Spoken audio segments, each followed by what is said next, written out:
Hello friends, नमस्कार। स्वागत है आपका YouTube channel India Dheeraj Singh के स्टॉक्स में।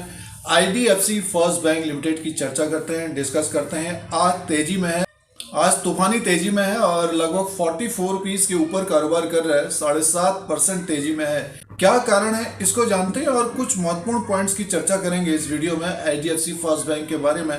कोविड से पहले काफी लोग इसमें ट्रैप भी हो गए थे और कुछ दिन पहले भी ये लगभग 30-32 रुपए के आसपास कारोबार कर रहा था। तो बताने की कोशिश थी, ये लगभग 44-45 तक जाता हुआ दिख सकता है और अगर 52 वीक हाइक ब्रेक करेगा तो ऊपर की तरफ और तेज हो सकता है।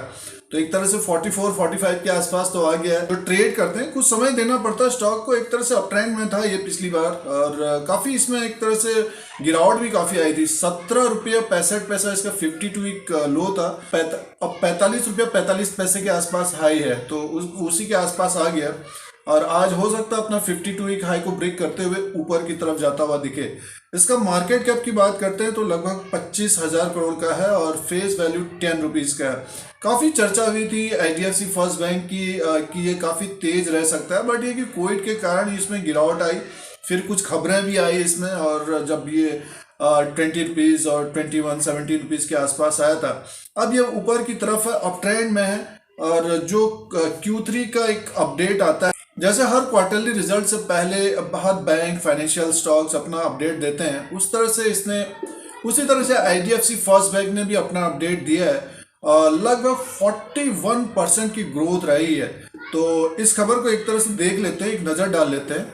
देखिए ये खबर है, IDFC first bank reported a 41% increase in customer deposit in the third quarter of the fiscal with retail deposit surging by 100% on a year-on-year basis. Customer deposit of the bank increased to 77,289 crore as on December 31, 2020 from 54,631 crore as on December 31, 2019। year-on-year growth of 41% की growth हुई है।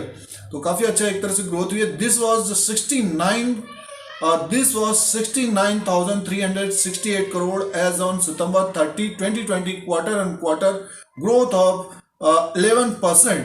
तो एक तरह से quarter on quarter का 11% की growth हुई है। एक तरह से इंप्रूवमेंट हुआ है और काफी इंप्रूवमेंट हुआ है। तो स्टॉक प्राइस भी ऊपर की तरफ है। टेक्निकली एक तरह से 44-45 रुपीज का इसका टारगेट रखा गया था, बट ये कि जनवरी में जो प्राइस बढ़ गया है, थोड़ा सा ओवरबॉट की स्थिति भी रहेगी। अगर टेक्निकली आप चार्ट भी देखेंगे तो एक साथ प्राइस बढ़ता है तो हल्का फुल्का गिरावट भी होती है। तो इसका जो स्टॉप लॉस होना चाहिए, जैसे कि आज 43 रुपये 50 पैसे ओपन किया है, अभी अपने हाई के आसपास चल रहा है और लो किया है 42 रुपये 40 पैसा, यानी मीन्स 42 रुपये के आसपास का एक स्टॉप लॉस होना चाहिए। या जो इंट्राडे कर रहे हैं 43 रुपये 50 पैसा होना चाहिए।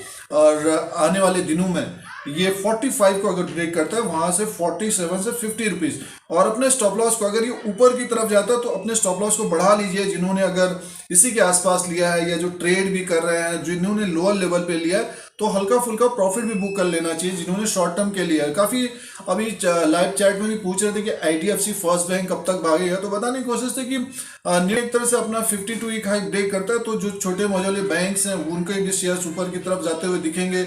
और जैसे कि दिग्गजों में जो अच्छा एक डिपॉजिट और लोन का जो ग्रोथ हो रही थी, तो अब छोटे मझोले बैंकों में भी ग्रोथ की बात हो रही है। तो दोस्तों उसमें से आईडीएफसी फर्स्ट बैंक कोविड से पहले ये उम्मीद था कि ये काफी तेज हो सकता है, बट ये है कि कोविड आ गया तो उसके बाद काफी खबरें आ गई, काफी गिर गया ये। और वहां से धीरे धीरे पिछले 5-6 महीने में एक तरह से बढ़ा है। जिन्होंने 25-26 रुपए में था तब भी एक निवेश के लिए बताने की कोशिश थी, जो अपने अनुसार रिस्क लेना चाहते हैं। फिर 32-33 रुपए के आसपास आया, फिर 37-38 रुपए के आसपास रुका ये। अब 44-45 के आसपास कुछ समय रह सकता है। 40 के ऊपर ही रहना चाहिए वैसे। और जिन्होंने लोअर लेवल पे है, डेफिनेटली इसमें स्टॉप लॉस जरूर लगाइए, क्योंकि गिरता भी बहुत तेजी से। अगर बैंकिंग स्टॉक्स में अगर करेक्शन आएगा आने वाले दिनों में, गिरेगा भी बहुत तेजी से। बट ये है कि अगर 50 रुपीज के आसपास जाएगा तो फिर ज्यादा 10-15% गिर सकता है। ये है कि जो 45 का इसका जो हाई है, अगर उसको ब्रेक करता है, डेफिनेटली आप मान के चले कि 10 से 20% ये ऊपर की तरफ जाता हुआ दिख सकता है। आईडीएफसी फर्स्ट बैंक के लिए एक तरह से Q3 का जो रिजल्ट है बेटर आना चाहिए। 30 जनवरी 2021 को इसका रिजल्ट भी आएगा दोस्तों, तो बहुत अच्छा रिजल्ट भी आना चाहिए। बट एक रिजल्ट से पहले अगर ये ऊपर की तरफ होता है तो फिर आप मान के चलिए करेक्शन होगा, वो प्रॉफिट बुकिंग आएगी। इसलिए जो है प्रॉफिट भी लेते रहिए, और अगर महीने भर में 20 से 30% मिलता है जो शॉर्ट टर्म के लिए, सिर्फ बार बार बताने, जो शॉर्ट टर्म के लिए जो लोग ले रहे थे, क्योंकि काफी लोग पूछ भी रहे थे कि कोई छोटा मोटा स्टॉक बताइए, तो आईडीएफसी फर्स्ट बैंक भी बताने की कोशिश थी कि अगर आईडीएफसी फर्स्ट बैंक को लेना चाहते हो तो 44-45 का टारगेट रखिए, तो आप अपने अनुसार देख सकते हो, प्रॉफिट अपने अनुसार आप बुक कर सकते हैं। तो प्रॉफिट एक जैसे टारगेट अगर रीच होता है वहां पे कुछ ना कुछ प्रॉफिट बुक करना चाहिए, या फिर स्टॉप लॉस के द्वारा बने रहना चाहिए।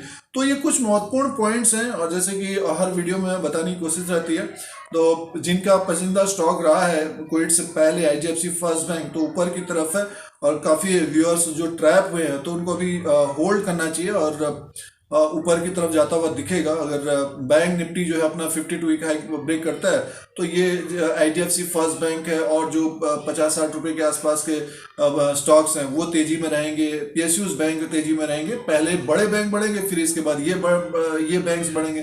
स्टॉक गिर जाता है, ट्रैप हो जाता है, तो उससे पहले सोचना चाहिए कि हम किस में जा रहे हैं, कितना समय लगा सकता है, क्या उसका ग्रोथ हो रही है, कितना कंपनी जो है प्रॉफिट दे रहा है, सेल्स हो रहे हैं, तो ये भी जानना बहुत जरूरी है। अगर टेक्निकल चार्ट के अनुसार आप कारोबार करते हैं तो अपना टारगेट अगर हिट होता है तो वहां पे कुछ निकलने की भी कोशिश करनी चाहिए, प्रॉफिट बुक करना चाहिए, या फिर सिचुएशन के हिसाब से अपना स्टॉप लॉस को बढ़ाते रहना चाहिए। तो ये कुछ महत्वपूर्ण पॉइंट्स है दोस्तों। तो ये आईडीएफसी फर्स्ट बैंक का जो अपडेट था दोस्तों, जो Q3 का अपडेट था, उसे आपको बताया, और कुछ पीवट लेवल्स और चार्ट के अनुसार आप लोगों को बताया। इसी तरह से और भी वीडियो देख सकते हैं। मारुति का वीडियो अपलोड है, एलएनटी शेयर काफी तेजी में है, एचडीएफसी लिमिटेड काफी तेजी में है, एसबीआई 300 की तरफ जाता हुआ दिख रहा है, टाटा मोटर 200 के आसपास चला गया। स्पेशली मारुति के ऊपर ध्यान रखिएगा, जनवरी के लास्ट तक हो सकता है कि और तेजी की संभावना रहे, बट ये है कि बड़ा स्टॉक है, 5 से 7% भी बढ़ जाएगा तो एक तरह से मान के चले कि जो जितनी क्वांटिटी होगी उसके हिसाब से प्रॉफिट दे सकता है मारुति, तो उस पर नजर बनाए रखना चाहिए। और टाटा मोटर अगर अपना 52 वीक हाई ब्रेक करता है तो वो वहां से भी लगभग 5 से 10% ऊपर की तरफ जाता हुआ दिख सकता है। ये अगर ये गिरते भी आने वाले दिनों में तो इनमें नजर बनाए रखने, अगर प्रॉफिट बुक कर चुके हैं तो नजर बनाए रखे। जैसे इंडसइंड बैंक देखिए ऊपर की तरफ चला गया, एक्सिस बैंक देखिए 700 के आसपास चला गया, बहुत सारे स्टॉक्स। उसी का वीडियो भी बनाने की कोशिश रहती है कि जिसमें चार्ट में जो अप ट्रेंड में रहता है ना, तो वो स्टॉक का वीडियो भी बनाते हैं। जैसे कि कुछ व्यूअर्स भी पूछते हैं तो उसका वीडियो अपलोड करते हैं। तो इन स्टॉक्स को देखिए, और आने वाले समय में अगर गिरावट होती है, चैनल को देखते रहिएगा, तो स्टॉक्स को फिर रिसर्च करके एक तरह से बताते रहता है, शॉर्ट टर्म के लिए, लॉन्ग टर्म के लिए। तो दोस्तों और भी वीडियो देखने के लिए सब्सक्राइब और बेल आइकन को प्रेस करिए, और ज्वाइन बटन के द्वारा मेंबरशिप भी, जेन्युइन मेंबरशिप भी ले सकते हैं। और दोस्तों ज्वाइन बटन के द्वारा जेन्युइन मेंबरशिप भी ले सकते हैं, उससे डिस्कस कर सकते हैं फोन के द्वारा, मैसेज के द्वारा। दोस्तों चैनल को देखने के लिए सब्सक्राइब और बेल आइकन को प्रेस करिए, आप लोगों को यूट्यूब की तरफ से नोटिफिकेशन मिलता है जब भी नया वीडियो अपलोड होता है। फिर कोई नया वीडियो लेके आएंगे, आज के लिए इतना ही, धन्यवाद।